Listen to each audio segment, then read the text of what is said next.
ସରକାରଙ୍କର କର୍ମ ଗୋଚର କରିବା ପାଇଁ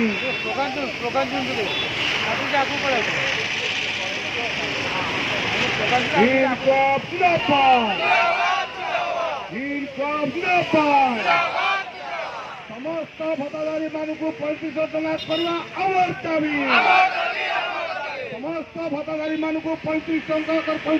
करवा आमर दाबी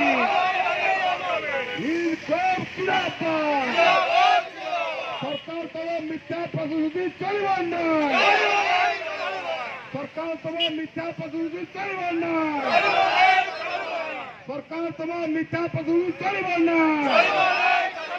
समस्त भोटाधारी को 35 टଙ୍କା भत्ता देवा आमर दाबी समस्त भोटाधारी को 35 टଙ୍କା भत्ता देवा आमर दाबी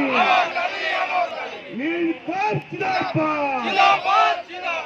नीलकंठ जिंदाबाद 35 टଙ୍କା भत्ता देवा आमर दाबी समस्त भोटाधारी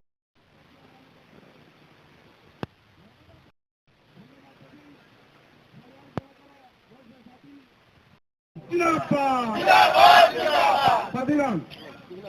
आज भत्ताधारी मैंने आज एठारे विशाल